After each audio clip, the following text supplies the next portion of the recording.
Ma mission consiste à assister mon chef de service pour améliorer les conditions de travail et pour prévenir les risques professionnels.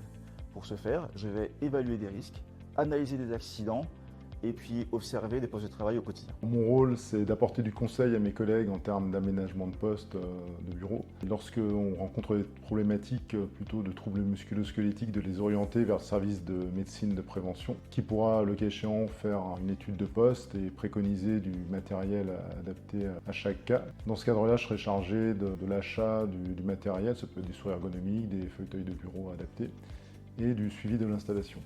Je m'occupe entre autres du suivi des contrôles réglementaires, de la mise à jour du document unique et de l'évaluation des produits chimiques, de l'analyse des accidents de travail, des exercices incendie, de l'élimination des déchets chimiques et de la sensibilisation aux nouveaux arrivants. Je coordonne et je pilote un certain nombre d'actions, mais je ne réalise pas tout toute seule. Je suis accompagnée et épaulée par les agents de mon site et puis je peux aussi compter sur le réseau des assistants de prévention et sur la mission hygiène et sécurité.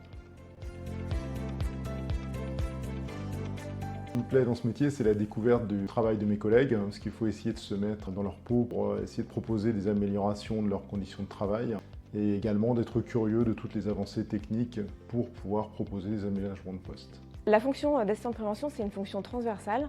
On est amené à échanger avec tous les agents et avec différents acteurs. Ce qui me plaît aussi, c'est qu'en fait, on n'a pas la vision uniquement de notre laboratoire. On a une ouverture vers les autres entités, notamment de par le réseau des assistants de prévention, au sein duquel on peut échanger sur notre quotidien et sur nos difficultés, entre autres. Ce qui m'intéresse dans la fonction d'AP, d'une, c'est d'être proche des agents et de voir mes actions se concrétiser assez rapidement sur le terrain. Une des expériences les plus marquantes que j'ai eues en tant qu'assistant de prévention, ça a été d'organiser un exercice d'évacuation en conditions réelles avec la participation des sapeurs-pompiers de Paris.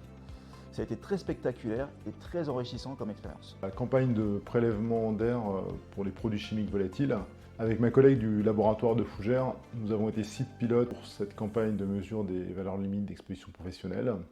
Nous avons reçu les résultats qui étaient tous inférieurs au seuil autorisé, ce qui nous permet d'une part de valider l'efficacité des équipements de protection collective et qui permet de garantir que mes collègues et moi travaillons dans un laboratoire qui garantit notre sécurité vis-à-vis de ces produits. En 2023, j'ai organisé une journée de sensibilisation sur le thème évacuation et secours. L'objectif de cette journée était de rappeler les dispositions en vigueur, de travailler sur des mises en situation et de réaliser un exercice incendie sous la forme d'un jeu sur table, jeu qui a été développé par Alban Franco, l'assistant de prévention de Ploufragan, et qui permet d'avoir une autre approche. Le bilan de cette journée était très positif, ça a permis de nombreux échanges, ça a permis aux agents de découvrir l'utilisation du défibrillateur, et de mon côté, ça m'a permis de me rendre compte que les agents connaissaient plutôt bien les documents et les dispositions.